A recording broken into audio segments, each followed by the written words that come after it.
right, everybody, we are now live on Facebook. For those of you tuning in via Zoom, welcome to my second introduction of the evening. For those of you joining us on Facebook, welcome. We are live tonight with Randy and Justin from Kendall-Jackson. Randy is going to give us a little bit of history about the brand, and then Chef Justin is going to do a cooking demo for us. So Randy and Justin have worked together to pair a couple of recipes with some Kendall-Jackson wines. So for each dish that Justin is making, they will pair with two separate Kendall-Jackson wines. So you could try one, you could try both, you could try all four, whatever you want. If you are tuning in via Zoom, please raise your hand if you'd like your camera on for the cooking demo portion of things. And if you're watching on Facebook and wish that you could turn your camera on, please pre-register for future events by visiting explore.liquorandwineoutlets.com. That's where we post all of our live events in advance of the events. So that way you can pre-register, turn your camera on, get notified that the event is about to begin, etc. So Randy, I'm going to turn things over to you for a little bit of Kendall-Jackson history. I feel like a lot of people on the line might already know a bit about it because we've already got a ton of comments that Kendall-Jackson is one of their favorite wines. But for those who might be new to the brand, let's hear a little bit of your history. Okay, I will. And just so before I get into that, I just want to let everybody know that when we do start tasting and talking about the wines, it will be starting with the Sauvignon Blanc, then the Chardonnay, the Pinot, and the Cabernet, kind of in that normal order of lightness to richness, et cetera, et cetera. But anyway, so my name is Randy Ellum, wine master for Kendall-Jackson. I've been with the company 27 into my 28th year right now. And the company is just a little old family-run winery out in California, owned by the Jackson family. Barbara Banke is in charge. It was started by Jess and Barbara about 39 years ago, and almost kind of by mistake. I mean, not really by mistake, but by happenstance. What happened is Jess had purchased a summer home up in Lake County, and because he lived and worked in San Francisco. And if you're familiar with San Francisco, or even if not, some people say the coldest winter day they've ever spent in California was a summer day in San Francisco because of the fog and that comes in every day in the afternoon, and it can be inordinately cold there with the breeze and a nice little gusty wind. So he wanted someplace to go on weekends where he could be warm and relaxed. And so he ended up with a farm up in Lake County, about almost 2 hours north of San Francisco. And it had some grapes on it, some Chardonnay and some nut trees and things like that. So this was in the 70s, early to mid 70s. And so he became an instant grape grower kind of overnight. And then he thought, well, that was neat. And so he decided to plant some more grapes. And he used his two daughters at the time to help him do that. And he had been selling his grapes to the Fetzers. But then in the late 70s, there was a grape glut. And so Barney Fetzer told Jess, geez, I can't buy your grapes this year. Sorry about that. You're kind of on your own. And Jess was pretty stubborn at times. And he thought, I'll be darned if I'm going to let my grapes just hang and rot out there. I'm going to make wine out of them and see what I can do. And so he tried and did a little sort of practice work and played around with Chardonnay, got some consultants in to help him. And one thing led to another. And he made a wine. He actually studied a lot about wine very quickly. And he wanted to make a wine for the people that everyone could enjoy and participate in, but also sort of following the European mentality of small lots, small fermentations, best area, best site, best soils, and things like that. And so his first wine that he actually bottled was a Chardonnay that he called Vintner's Reserve. And at the end of the day, anybody can make wine, really, but the trick is to sell it and get it into your hands where you can then purchase it, drink it, and enjoy it. So in the US, every state's like a different country when it comes to liquor laws. So you have to have a distributor in each state. And so he decided to go to the hardest state because it was more aligned with Europe than California, which was New York and New York City. And lo and behold, nobody wanted his wine or even to see him for that matter. But he went knocking on all the distributors' doors. And when he got to the last one, he was a little challenged, and he, almost, what am I going to do now if this guy doesn't say yes? Well, the guy said no, and so Jess said, okay, I'll tell you what, I'll make you a deal. Give me your worst salesperson for the day tomorrow, and if we can't sell 100 cases of wine, then I'll just pack up and leave. You'll never see me again. But if we do it, then you're going to be my distributor. And the guy just laughed and said, yeah, go for it, Jess. Well, lo and behold, the next day off they went, and their first stop was the Grand Central Oyster Bar in Grand Central Terminal, which is a great place for Chardonnay with their lobster and their crab and all their wonderful sauces. It's like a match made in heaven. Well, lo and behold, they purchased the Vintners Reserve Chardonnay. They're our first account in America. And to this day, they have that wine still, plus our Grand Reserve, which is the next tier up from Vintners, and even our appellational wine. So they've been a great partner for all of these years. But anyway, so that started, and he started, growing and making the wine, and up in Lake County and Lakeport, and he quit his being the land grant attorney, and really was focused on making great wines. He always took the high road. We still do to this day. We like to really be in charge of our own destiny. So we have our own wineries, we have our own vineyards. We've either planted or purchased them. Same with the wineries. We've either built them or bought them. We've added on brands. So Kendall-Jackson is now part of a larger group called Jackson Family Wines, but we're the largest brand in that. But every one of those other brands has pretty much its own winery, blocks in the vineyard, and winemaking talent and style. So anyways, it just started growing and growing and growing. And I came on 27, 28 years ago. And I worked for actually doing all the international projects down in Chile, Argentina, Australia, France, and Italy. Then he asked me to take over KJ. And here we are today, celebrating those years of making these wonderful wines with this great team of winemakers and vineyardists that we have. So we're going to try wines from basically up and down the state. We're going to start with a Sauvignon Blanc, which pretty much comes from and is made at what we call TOKJ, the original Kendall-Jackson, up in Lake County.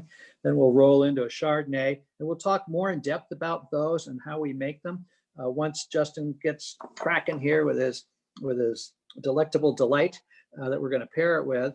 He'll explain a little bit about that. Then I'll go in and talk about how we actually make these wines and what you should look for in them. And then we'll go on to the second food and wine pairing with the chicken and chorizo and the fennel bread salad. And he'll explain about that and how to prepare it. And we'll kind of go back and forth. And then I'll explain a little bit about our Vintners Reserve Pinot Noir, as well as our Cabernet Sauvignon.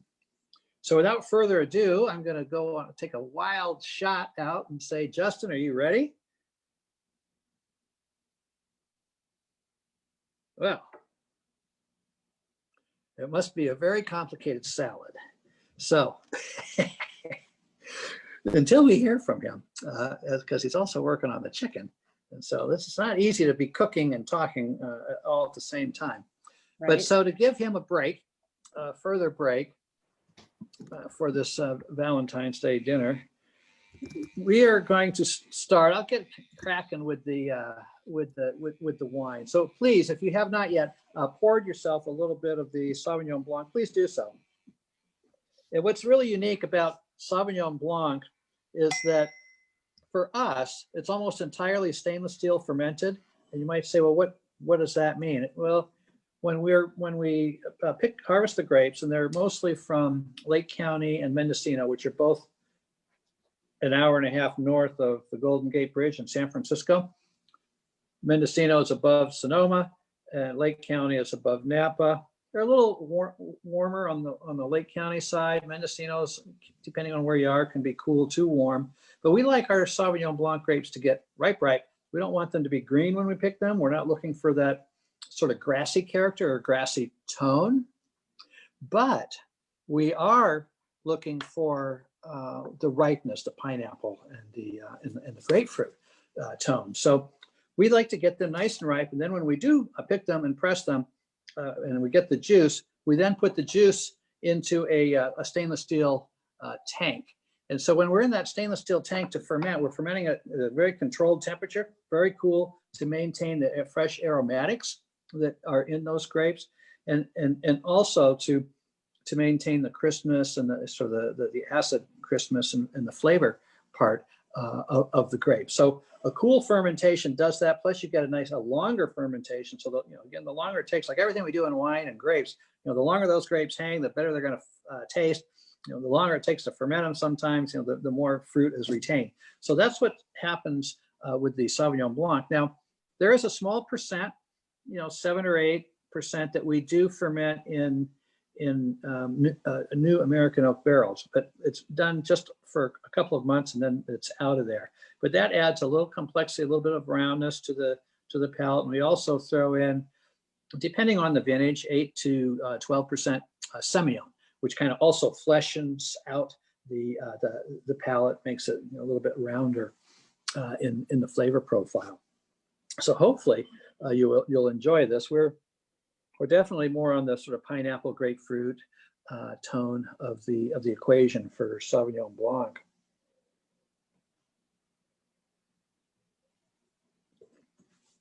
And this will go great with the salad. I mean, both of these wines will, because with the citrus salad, you're going to have a little spice and crispness in that, and that will go excellent with the Sauvignon Blanc, and it'll bring out different characters and mouth feel, tactile sensations to go with your libations that we're having. And then we're going to also try simultaneously or right afterwards our Vintners Reserve Chardonnay. Now, this is a little bit more complex to make because it comes from a broader range of areas. So our source, and actually for everything at Kendall-Jackson, all the grapes are from the cool coast of California. And we like the effect of the ocean. We like the effect of the fog. We like the effect of the cool nights. When we have fog, when the sun comes up, it can't penetrate that fog at 100% like it would on a crystal clear blue sky day. So it takes a little longer for those grapes to kind of wake up and start photosynthesizing. And so that makes the growth cycle longer. And again, the longer it takes to get a grape ripe, the more the natural acid is retained and the more flavors are built in. And when we're talking about a red, the more the smoother the tannins will be, more matured when we pick those grapes. So length is great. Hang time is wonderful. And then on top of that, in these different areas along the great state of California, you have, for Chardonnay, let's just say we're up here somewhere in Mendocino, and we're picking those grapes, and they'll bring a crisp green apple tone to the nose and the wine. When you drop down into Sonoma County, where I'm sitting right now, kind of overlooking the Russian River Valley, you get more of the ripe apple. And then as you head towards Carneros, which is still in Sonoma, but also folds into Napa along San Pablo Bay, you get more pear and pear oil tones. Then you drop south to Monterey, where you get the lemon and the lime characters and some minerality. And then you head a little further south, and then you're down in Santa Barbara, where you get the tropical tones and mango and papaya, and also really rich softness in the wine. So what we like to do is ferment the juice, after we pick the grapes at maturity. Then we will press them, separating the juice from the skins and the seeds. And that juice then, 95% of it ends up in a barrel. It may be French, it might be American. It's about 50-50, and 10 to 12% new each year. But the reason we like to ferment in barrels, and they're real barrels, 60 gallons, 24 cases per barrel, that concept of doing that builds out that mid palate. Now, if you were to do this in stainless steel, you would not get that at all. And then the other nice thing with fermenting the Chardonnay in barrels is, to make wine in the first place, you have to put some yeast in it, and that yeast will then eat the sugar and convert it to alcohol and CO2. Well, when it runs out of sugar, poor little guys die, and they sort of fall slowly to the bottom of the barrel, and they change their name from live yeast to dead yeast to lees, and we love the lees. And so what we get to do there is we stir those lees back up into suspension for the Vintners Reserve every month, and that adds a sort of silky essence to the side of the palate. And then we also let it go through a secondary fermentation, not to get too out there, but that is called malolactic, and that's what adds and gives it that faint kiss of butter, and also softens the wine a little bit more. So you've got all these great flavors, aromatics and flavors of wonderful fruit, plus the richness of the barrel fermentation, plus the elegance and of the lees stirring, and the creaminess of the malolactic, and all this stuff all together, and voila, here's our little old glass of wine, Kendall-Jackson Vintners Reserve Chardonnay. Now, this is what you should, if you haven't started your day with this, you should start your day, and if you missed that, you should end your day with Chardonnay. Now, this is like a meal, a fruit meal in a glass. And the other interesting thing about this that really helps kind of seal the deal for enjoyment is when you smell everything and then you taste it and then you swallow it, and you have this nice long lingering finish. The longer the finish, the better the wine. And sometimes it's so long that you really don't believe it. Some of you may have heard me say this before, but if you're in disbelief at how long that little finish was, you're going to have another sip. Still might not believe it. Then a couple more sips, couple of sips lead to a glass, and voila, here we are, and we're done with our salad.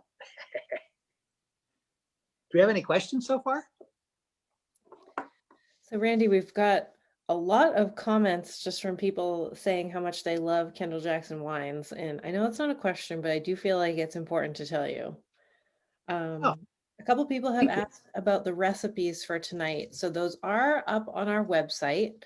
And if you would like a PDF copy, you can also email me. I'm going to put my email address in the chat. I do have PDFs.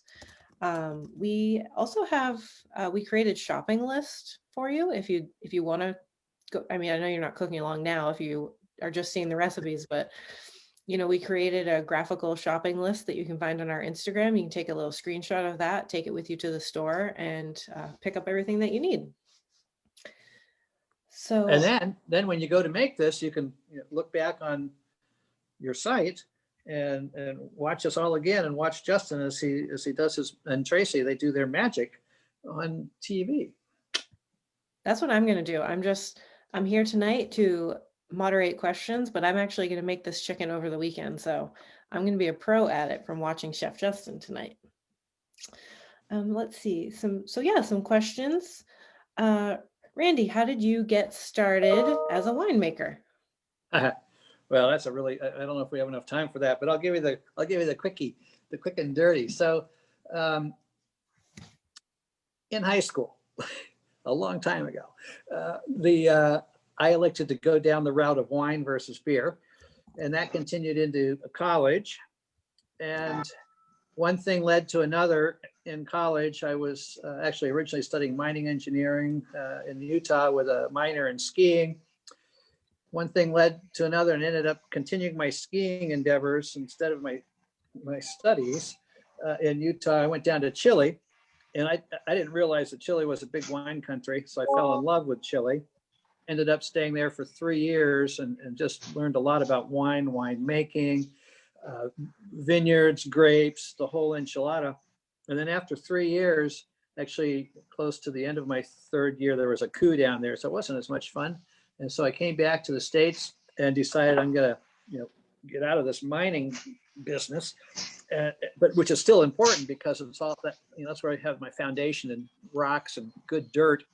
And so then I decided to figure out how to make a living out of this and, get paid to taste wine and stuff like that.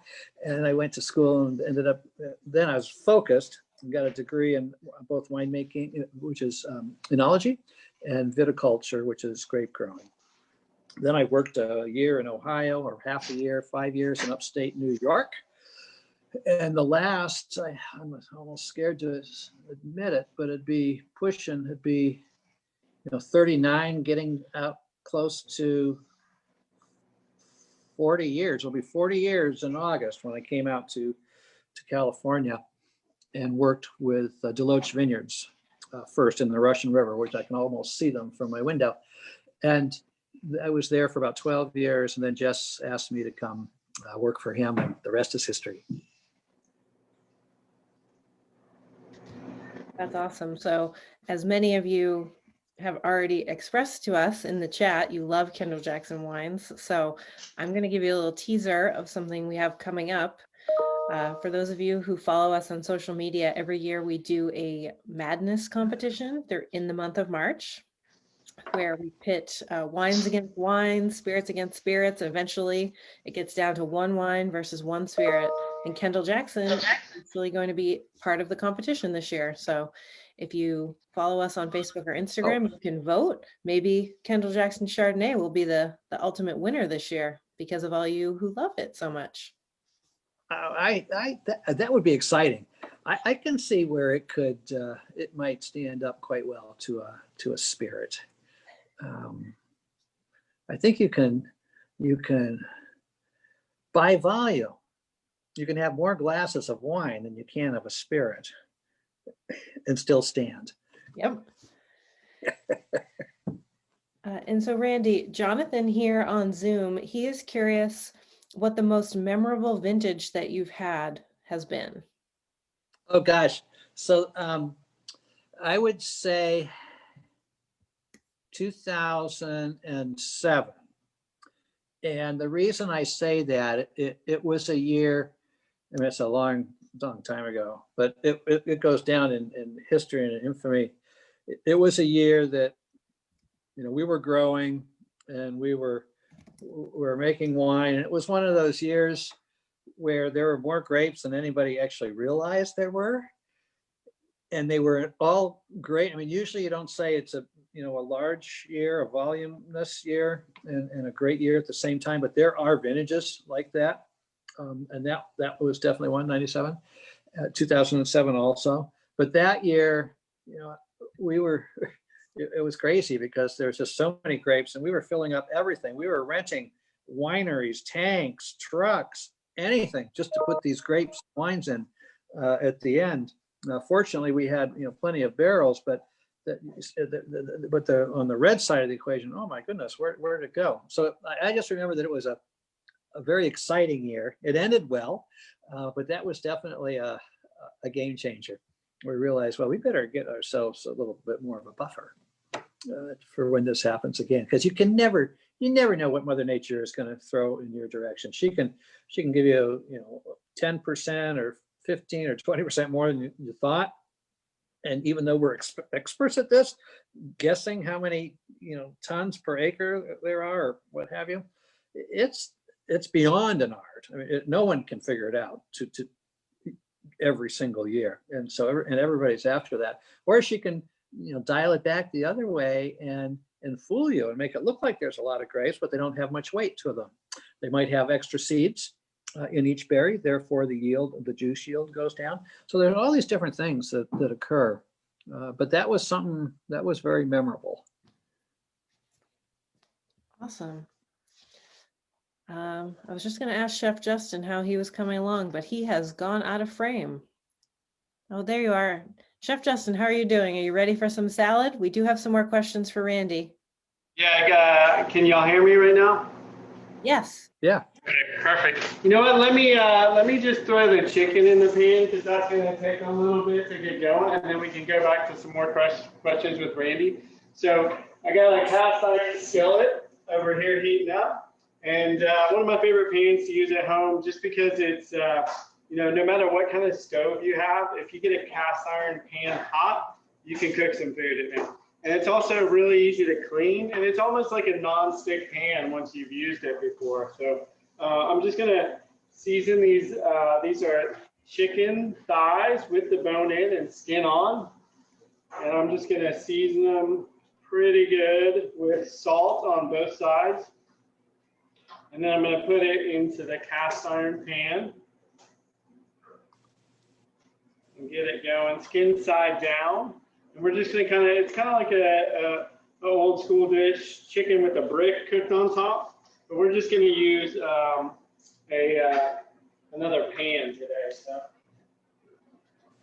I got this pan nice and hot, and then I'm just gonna got a little bit of rice oil in there.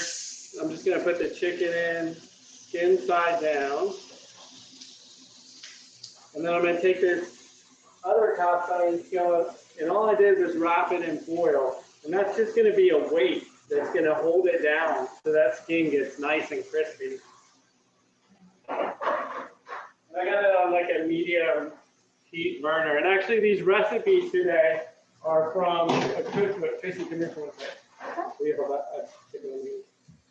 this is Chef Tracy. Hi, Tracy. His friend and colleague. And we read a book together called Seasoned Cookbook. Will you tell them about the book real quick? Yeah. Hi. I'm Tracy, and as Justin said, I'm co-author of the cookbook.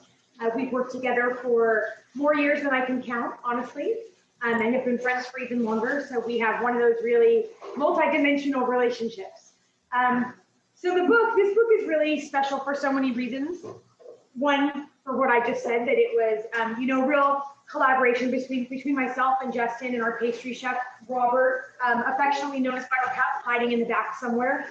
He's busy making chocolate truffles for Valentine's Day. He is making chocolate truffles for Valentine's Day. But one of the coolest parts about this book is every recipe is paired with wine. So each recipe has a wine suggestion, but you can see even just from the cover of this book, this beautiful salad, which is the salad that Justin is going to be showing you later. Nearly every single ingredient that is photographed in this book, all the produce, we actually grew on property here at the Kendall-Jackson Wine Center. We are very fortunate to have a 3-acre plus culinary garden and an extremely talented gardening team led by a gentleman by the name of Tucker Taylor. If you have a chance to follow him on Instagram, Farmer T, it's worth it. His pictures are gorgeous. But that's, I think, probably one of my most favorite parts about the book, the uniqueness of the fact that all the produce, for the most part, was grown in our garden. So it took over 1.5 years to shoot the pictures for the book because we wanted to be truly authentic, showcasing what we actually grow here and how we cook. So as you'll see today from these 2 recipes, both from the book, I mean, they're really approachable recipes, and that's what we wanted as well. We're chefs, and of course we like to cook and eat great food, but a lot of these recipes are things like this chicken dish. This is a dish that I make at home regularly on a weekday. So, really approachable recipes and really just focusing on the seasons, hence the name Seasons. Thank you, Tracy. Have fun, enjoy. Appreciate it. Thanks, All right, Tracy. so we got the chicken cooking. We'll go into the salad for a minute. So this is kind of like I think the vinaigrette was your recipe, right, Tracy? This recipe is an homage to a restaurant near us here. It's like the best sushi restaurant ever.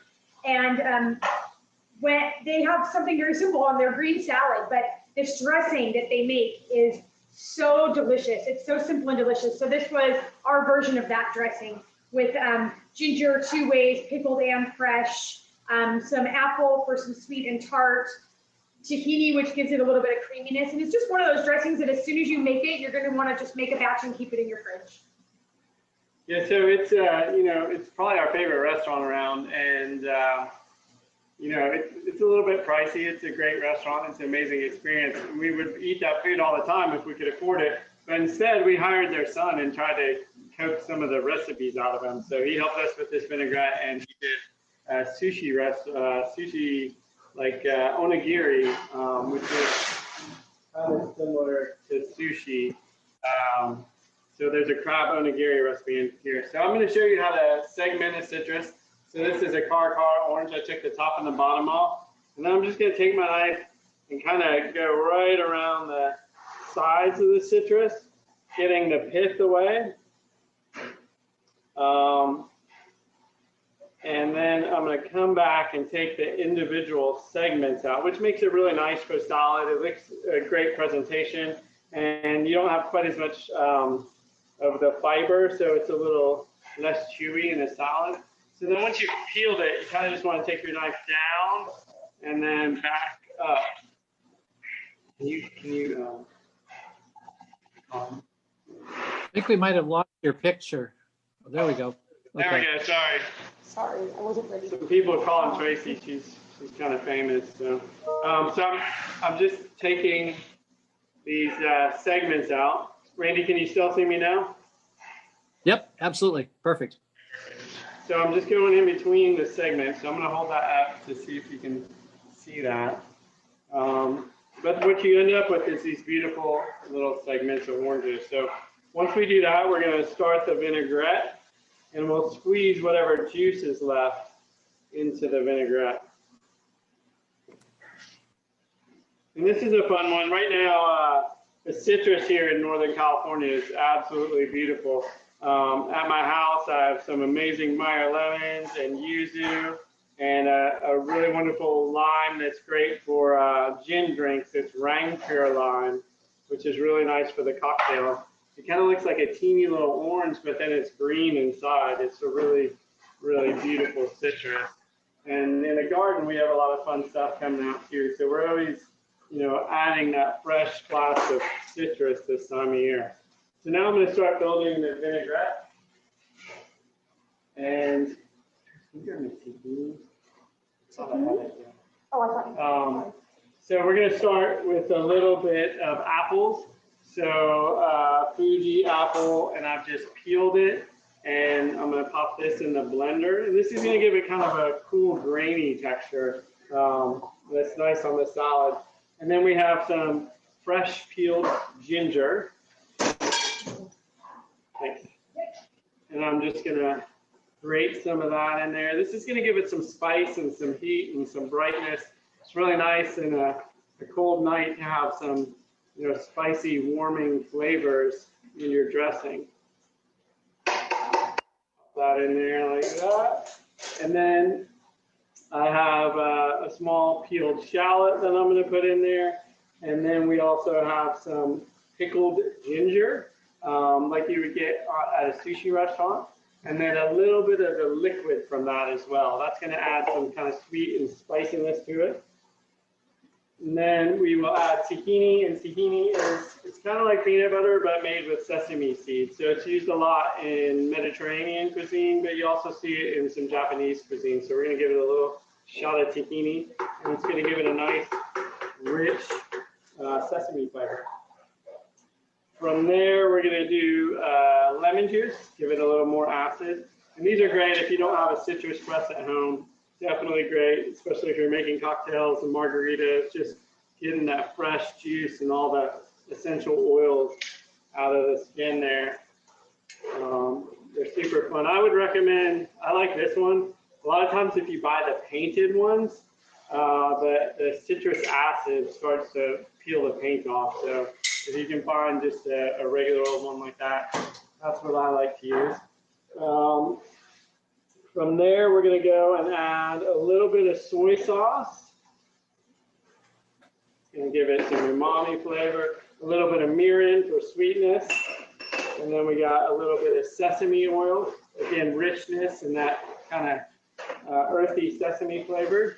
And then we're going to add a little bit of neutral rice oil. Rice oil is kind of like just our basic cooking oil. And doesn't have a lot of flavor. It has a high smoke point, which is really nice. But you could use vegetable oil or olive oil if you wanted to at home. And then we'll just give it a little pinch of salt. And I got my blender over here.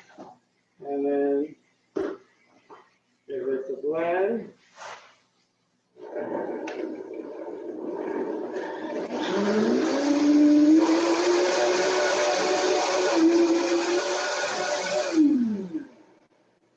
And that's it. You can see, like, because of the shallot, it got emulsified. It's nice and creamy. It has a really, really great texture. And, with the two ones you have today, with the Sauvignon Blanc, you could be kind of cutting through that richness, but with the Chardonnay, you could be matching that texture. So I'll let y'all decide what you like with that.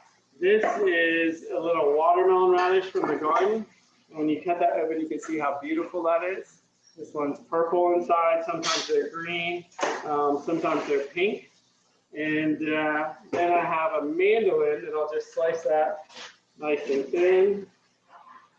And these are a great tool, but it's also one of the major causes for emergency room visits. So if you're using this one, make sure you're super careful. A glove works well. That avocado And yeah, avocado too can be a dangerous one. So I'm just going to slice those in there. You can see how pretty those are once you slice them. I'm going to add a little bit of the Caracara oranges in there and just a little bit of nice crunchy salt. And then I'm going to drizzle this vinaigrette. It smells amazing. I mean, it's just really great, super gingery, And it kind of looks, the dressing almost looks creamy when you dress it. It's really coating. It's a nice hearty kind of winter greens dish. And speaking of greens, Tucker grows this beautiful, beautiful lettuce, and we call it the Farmer Teas mix. And throughout the season, the fun thing about this is it's constantly changing. So this time of year, it gets a little bit more hardy, and we'll start to see some bigger greens, some baby kales, and some spigarello and things like that. But the creamy dressing, when you let it sit on there, it's a really nice way to kind of let it melt down. It almost kicks it down a little bit and gives it a great texture. So that is it for the salad. Super simple, but a lot of flavors you might not think of putting into your salad. Kind of got a great Japanese feel to it, and really fun with the textures and the wine pairing. And let me show you this lettuce real quick. There's probably, I don't know, 30 different things in here. If it's edible flowers and mustard greens and pea shoots, and you know, every day the salad mix could be different, but it's fun because you get all these different pops of flavor. I'm going to show you my chicken real quick, and then maybe we could do some questions, or if Randy has anything to talk about with the wine. I wish I was right there. Yeah, well, you can come by. Where are you at? You're not far, are you? Well, I'm actually up in Healdsburg right now, so a little too far to get there before the end. Well, if you want to pick up some chicken to go, please be my guest. You can see that pan. I hope you can see this. The chicken's nice and flat, and you can see it's cooking and getting nice and crispy. So I'm just going to let it go another minute till it gets a little bit more color, and then I'm going to throw it in the oven for about 15 minutes. But it's really nice when you do that weight because you get the whole thing crispy. Ah. Oh, we lost you. Your picture. Okay, I think I'm back. Can you put it on? Yep, he's back. Sorry, Tracy's big time. She keeps getting texts over here. So yeah, that's the chicken's working. You just saw the salad. Do we have any questions about the salad or about some wine or anything? The third wine is now live. Let's see. We do have a couple of questions and some comments as well. So lots of comments from people wishing that their garden was as bountiful as the one at the Kendall-Jackson Winery. I will second that. Also, I just have 2 little raised beds in my side yard and can barely grow tomatoes. So you guys are awesome. Let's see. So Justin, could different types of oranges be substituted for the? Yeah, whatever you like. I mean, blood oranges are really fun this time of year because they have such great color.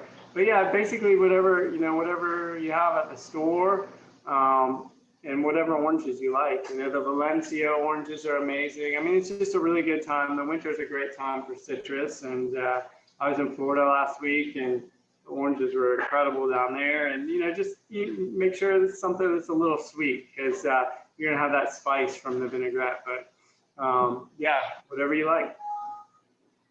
Awesome. And then this next question is for Justin and for Randy.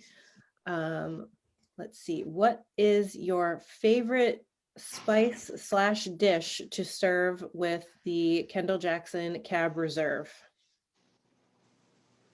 Let's see. Well, I can tell you what we're cooking today. We so you know during these last few months we've started doing a lot of food to go, and I've spent most of the day making a really amazing beef stew, just with you know, Cabernet. We cook down Cabernet, a little bit of brandy, and braised beef stew all day. And you know, right now that's going to be what I'm going to have for dinner tonight with some Cabernet for sure. And I'm pretty excited about that. But spices, you know, pepper works with Cabernet, obviously black pepper. But we also use some kind of fruit-forward spices. We really like sumac and hibiscus that kind of offer those citrusy, kind of acidic, and kind of red fruit spices. And then we have a lot of, you know, dried fruit powders. I actually threw some plums in. I didn't tell anybody this until right now, but I threw some dried plums into this stew. and they just kind of cooked down there and gave it this like really sweet, dark fruit flavor that tasted really good with the beef. So I'm excited for that. So Randy, if you want to come pick some of that up too, we got you covered. All right, it might be there, maybe not right tonight, but tomorrow for the leftovers for sure. Sounds good. Stew's always better the next day. That's the other thing you need to know. Right. Randy, what right. about you? What would you pair that wine with? Well, I actually love pepper on pretty much anything. Pepper, I think, goes great with your cab. And then, you know, Justin's talking about the stew in the cab. That's great. Or a nice steak in cab is great. But this is more wintertime. So stew or beef bourguignon, you know, can be like a heavy Pinot or a cab kind of a thing. But the pepper's important. Or you just skip right to dessert and have some chocolate with your cab. Chocolate's are good. We got Buttercup back there. Buttercup, wait. Hey guys, how are you? Hello. Hi, Buttercup. Greetings from New Buttercups. Hampshire. Buttercup's our super famous pastry chef, and he's making all kinds of chocolates this week. But he was on, what was the show called this year? Candyland. He was on a show called Candyland on the Food Network. I don't know if anybody at home watched that. My kids loved it. They didn't like the Buttercup didn't take it all home, but they thought it was a little rigged. But it was a great show. And then the year before, he was on another Holiday Wars, and he won that show. And then he's actually competed in France on the Culinary Olympic team twice. He was the chocolate and sugar person once, and he was on the bread baking team. So if you're into desserts, check out Chef Buttercup. He does a lot of photos and videos and stuff. So check him out on Instagram. He's pretty good with the camera as well as the chocolate. So fun guy to follow. He actually has his own little chocolate company. So he's been working really, really hard, getting ready for Valentine's Day. Making truffles day and night, but he makes these beautiful, beautiful truffles, and the hard part's trying not to eat too many of them for us. But So Justin, you know, I see. Well, now I see. No, I just see one glass of wine. So I just have one glass of wine right now. Yeah, I need some red wine. But is that the Chardonnay or the Sauvignon Blanc? I have some Chardonnay here. That's what I'm drinking. Okay. Yeah. I'm dying to taste that with the salad. Yeah. This virtually stuff can be a little challenging. Not being Tracy's like working on. Tracy said she was going to invent smell-o-vision, but she said that at the beginning of the year. I still haven't seen it, so I'm not sure it's coming anytime soon. But hopefully somebody will invent some smell-o-vision pretty soon. But yeah, come tomorrow and grab a salad, Randy, for lunch. I haven't seen you. Wow, thank you. Yeah. So you want to talk about some red wines now? Or? Absolutely. Yeah, while the chicken's cooking in the oven, as they say. So we have two red wines, and if you have two glasses and both bottles, more power to you. I would suggest pouring the Pinot and then the Cab, and you'll be able to see the difference in the color pretty easily. Pinots tend to be just a little lighter than a Cab. Sometimes they can be almost as dark as a Cab. It depends on where the grape is been grown, and also the clone and what your yield is. And so our MO, again, at Kendall-Jackson, is mountains, ridges, hillsides, and benches, and only coastal sourcing. And we own for the Pinot, it's 100% from our own vineyards and 100% aged in French oak barrels. But again, we sort of follow that same profile as we do the Vineyards Reserve Chardonnay from Mendocino down to Santa Barbara. So Pinot that's grown in Mendocino tends to have really very, very, very dark, powerful tannins and black cherry tones. Then when you get to like the Russian River area in Sonoma, it's a little bit more fruit forward and vibrant. And then you move down into Monterey, which is sort of a blend of the North Coast and Santa Barbara. It tends to be very, very silky there. You'll pick up some of your strawberry aspects. in the aromatics. And the reason it's silky is because our vineyards there are what we call a high density planting. So normally you'll have a vineyard where you'll have a vine, one vine takes up 6 foot by 8 foot of space. And in Monterey, it's 3 foot by 4 foot. So it's very much like over in Burgundy. That's as close as we could get to a meter by a meter, which is what they do. But that high density means you have more vines per acre, but each vine is working less, and it enhances that silky tone to the finish and the tannins. And then the Pinot that comes from Santa Barbara lends itself to more of a forest floor aspect, and again, soft tannins there. So you throw all that together and voila, you get this wonderful Pinot. Now the trick to fermenting Pinot is we like to do most of it in open top fermenters, where, because it's a red grape, when you're harvesting and fermenting a red grape, you pick the grapes, you separate the berries from the stems, and then lightly crack those skins and the berries, put them in a tank, and then they start to ferment. And as they start to ferment, so you've got everything in there. It's not like a white wine. You've got the juice and the skins and the seeds and the pulp in there. And as it starts to ferment, remember what I said about the yeast in the beginning, the CO2 and alcohol. Well, first of all, you can't even see a yeast cell. So let alone, you're probably not going to see a little bubble of CO2 coming out of it. But when you get a bunch of those bubbles together, they get caught in all the little skins, and those rise to the top of the tank. And then you have more of the juice in the middle, or wine, or whatever, a blend of the two, and then some seeds and things at the very bottom. So a lot of the color and the flavors come from the skin. So you need to kind of mix that up. But you don't want to mix it up too radically, or the wine will become too astringent. So you want to do a punch down. So just push those skins down and submerge them ever so gently, 2 or 3 times a day. Whereas for, as an example, the Cabernet, we usually do a pump over. So we just draw the liquid, be it juice or juice and wine, or wine, out of the bottom side of the tank, take it to the top and pour it in, or irrigate it like an inverted lawn sprinkler to get that whole cap wet. And then that wine trickles down through the skins and gathers more color and aromatics there. The Pinot is very, very sensitive, very thin skin. It's probably the hardest red wine to make, because when you're trying to make it go right, it goes left. When you want it to go that way, it goes this way.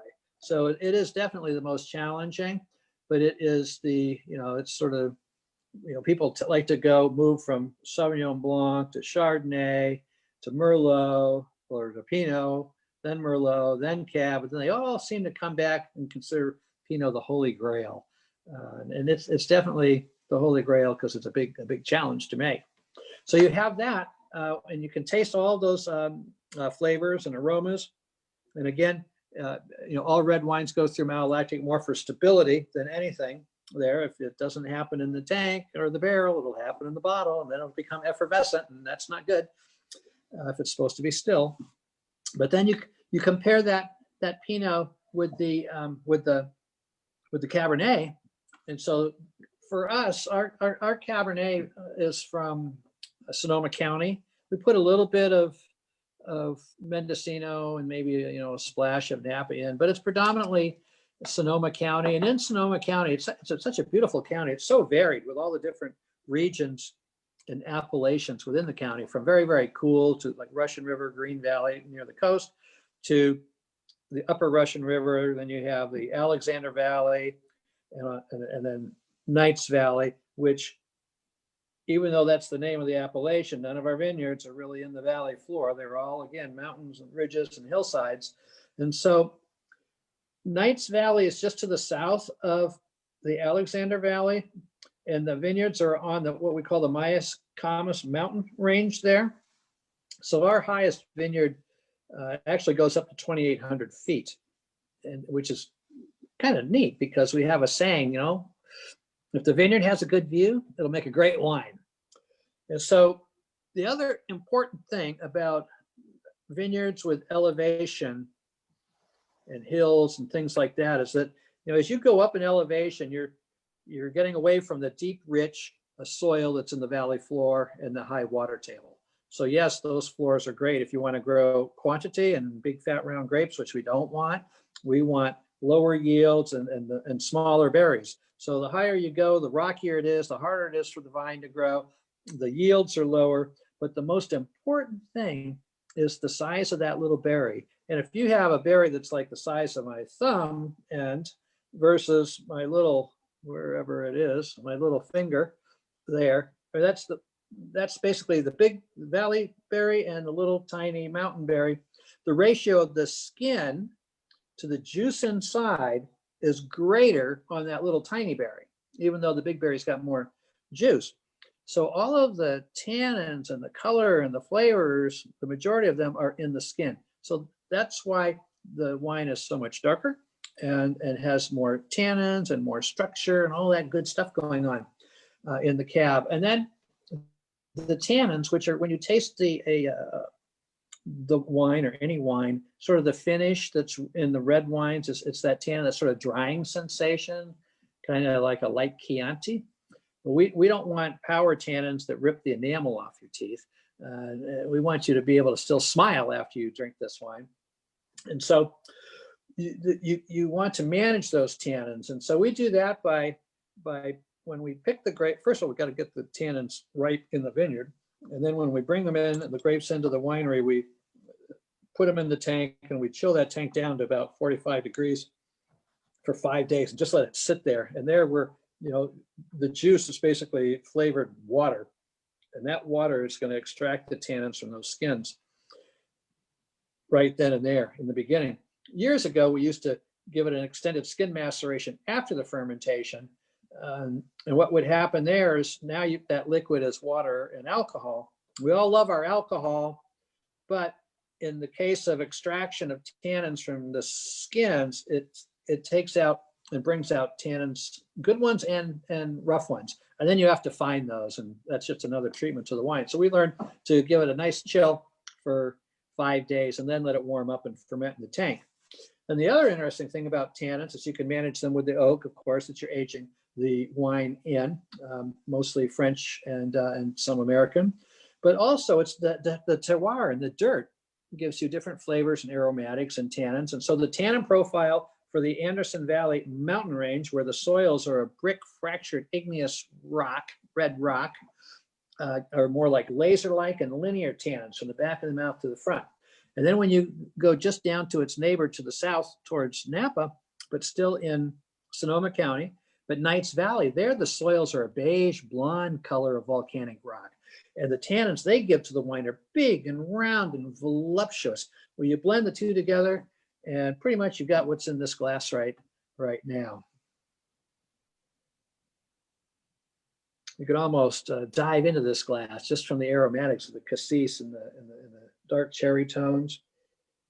Just a kiss. None of the wines are overly oaked because we are trying to showcase the fruit. That's one of the MOs of Kendall-Jackson, hoping that no one needs to have a PhD to enjoy them and that they are very fruit forward and yet tintillatingly soft with a long, long finish. And that should go good with the chicken and the chorizo. All right, Justin, how's the chicken coming? Hello, can you hear me now? Yep. Sorry, I keep it on mute because we're still working in the kitchen today. So the chicken's good. The chicken's cooking in the oven, and now we're gonna build a little bit of like sauce. It's almost like it's almost like a warm bread salad, like a panzanella. So I would say this is one of the top 5 inventions of all time. I don't know. I mean, I think the toothbrush is up there, the wheels around, wine's up there, but chorizo for me has got to be up with not just the top ingredients, but top inventions. And the iPhone's probably in there somewhere too. That's pretty convenient. But this is my favorite brand. I actually brought this one in from my house. This is called Chorizo Bilbao, and really great product. It's a Spanish style chorizo. It's actually made in LA. So I'm just going to remove the casing. So I'm just going to peel the casing off the sausage there and get rid of that. And then we're just going to chop it up. And I saved that pan, the cast iron pan that I cooked the chicken in. So I have what's called the fond, and the fond is basically all those brown bits at the bottom of the pan and a little bit of that chicken fat in there. And so I'm just going to chop this chorizo up and then throw it in the pan and let that crisp up a little bit. And then we're going to build a little sauce in there with a little chicken and fennel and bread. Justin, your video went out. Oh, there it is. Sorry, Tracy's blowing up again. So I got the chorizo in there, and we're gonna give that a quick saute over medium-high heat. And then I have a fennel bulb. I'm just gonna julienne over here, and we're gonna go with some garlic. We got some little chopped garlic, scallions, parsley. One of my favorite ingredients too is olives, like cocktail olives with the little pepper in there, the roasted pepper. And then we have some bread. So the bread's gonna really absorb all that nice, rich fat from the chorizo. And in the recipe, I think it calls for arugula, but today we're actually gonna use a really fun one, but it's kind of hard to find. It's called spigarello, and it's the new kale, basically. People are going to be wearing spigarello t-shirts in like 2 more years in Ohio. But it's a broccoli, but instead of forming like a big head of broccoli, the plant more focuses on the leaf. And you cook it up, and it's great to saute or kind of wilt in a salad.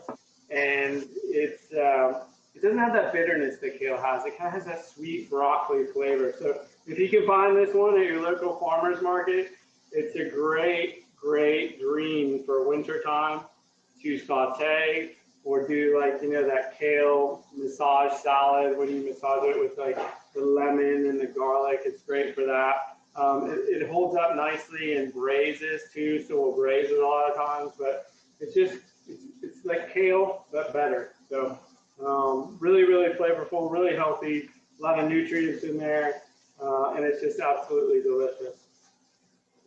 So I got that chorizo browning.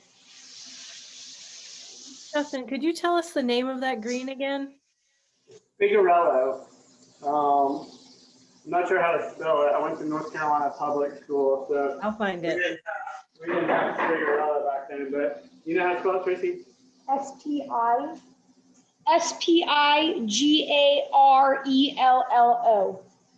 Spigarello. All right, so we got the chorizo in there, and then now we're gonna add the bread and toast the bread and get some of that fat out of there.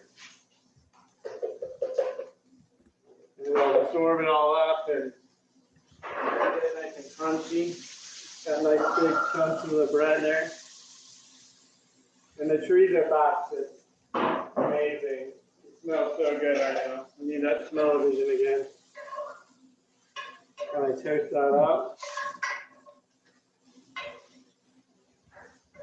And the chorizo, I like to get it nice and crispy on one side, but leave it a little soft on the other side.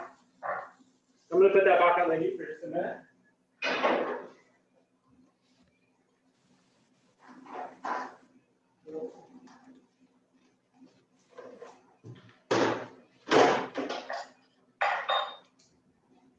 Little wine break for a second.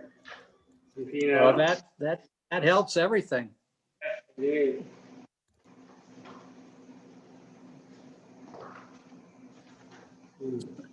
Delicious, Randy. Thank you. Thank you. It's a team effort. Yeah. All right, so I'm just going to pour these breadcrumbs out right now, and then we're going to add some garlic into the pan. So I got that nice fat in there. You can see this bread's nice and crispy, and the chorizo. This is my favorite thing. It is spicy, but it's not overly spicy, you know. Just has a little pop, but really just nice fat and that smoky from the paprika. It's delicious. Now I'm gonna add some fennel into the pan. Fennel has that sweet sort of licorice flavor. And it will also add a nice texture to the dish.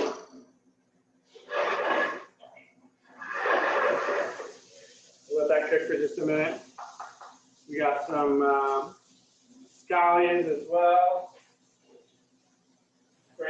Green onions, just the top part, the green part. I'm gonna throw in some spigarella.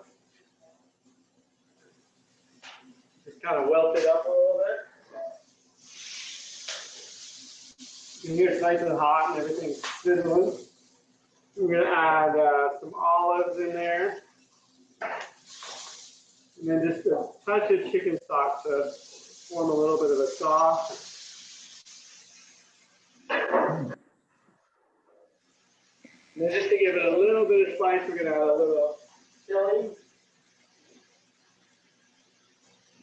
Hey Paul, can you grab that chicken out of the back for me?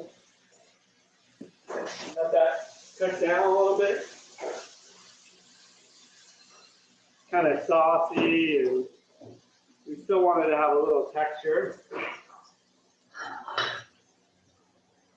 Go ahead and put some of this on the plate here. And then with these cast iron pans, once you're done cooking, you can kind of just wipe them out. And then what we do a lot of times, we'll take a little bit of kosher salt with a towel and just, hold on one sec, sorry. We'll take a little kosher salt and a towel and just rub it out, get all the bits off the bottom. And if you need to, you can put a little water in it, bring it to a boil. Main thing is you just want to rub it with oil before you put it away. Otherwise they can rust. But you know, it's a really, really great pan. The only hard part for some folks is that it's pretty heavy. So you can definitely, takes a little weight.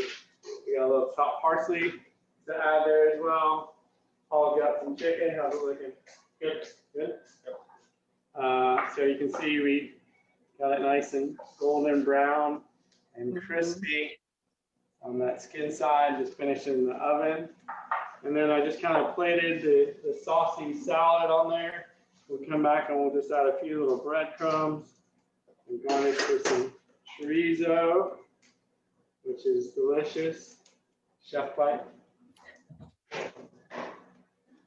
And then I like the chicken on the bone because it keeps it moist and it gives it some really great flavor. So that's pretty much it.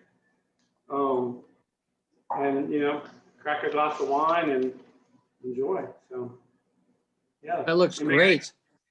It smells great too. Awesome.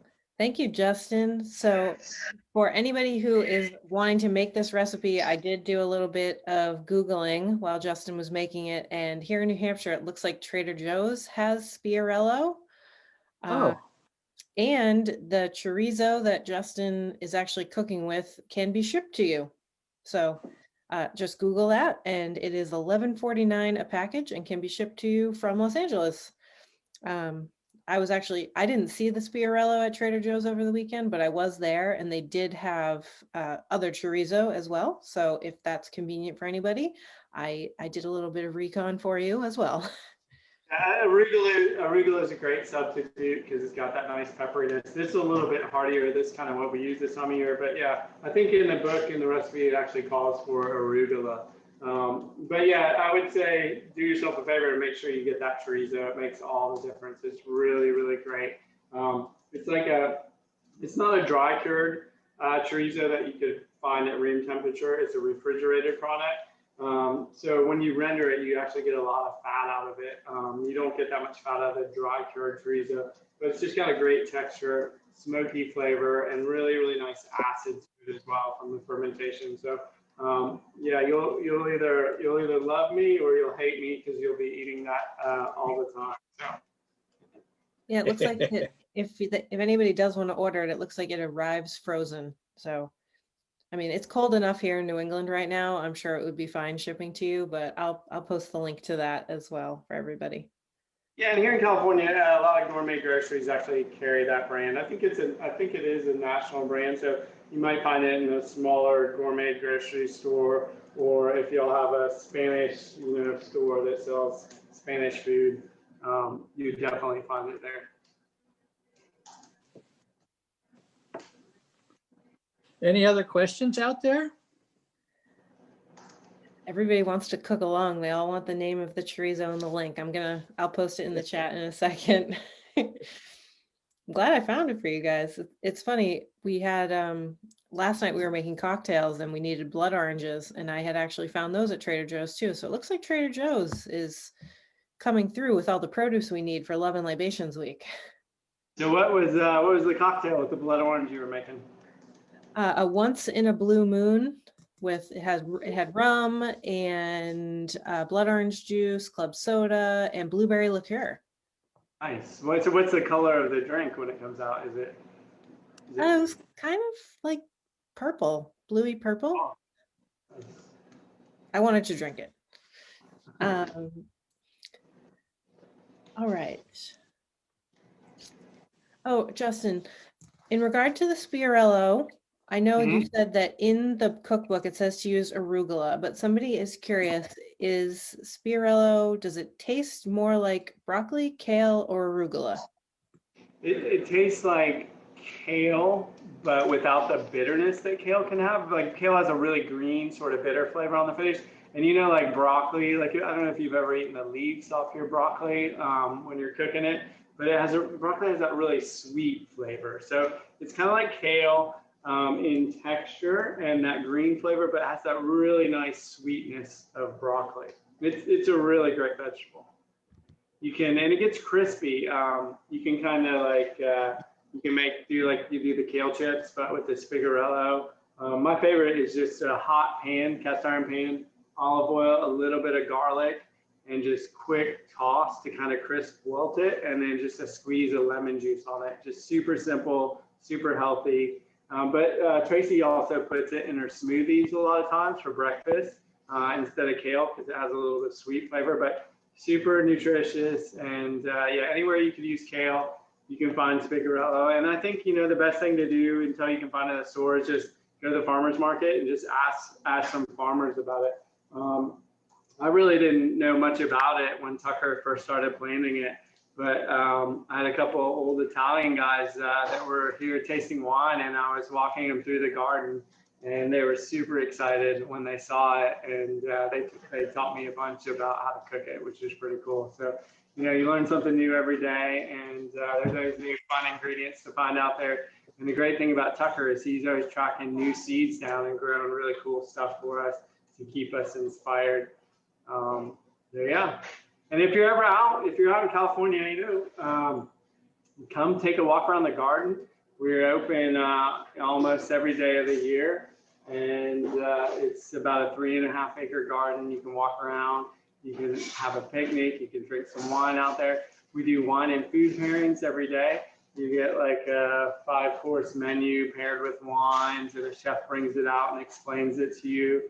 And it's all stuff from the garden. It's super fun. And, right now we're open in California outside, and today it was probably mid-60s, and just absolutely gorgeous out there. And it was great to have guests and customers again, and super, super nice to see people out enjoying food and wine. So yeah, come see us if you're headed our way.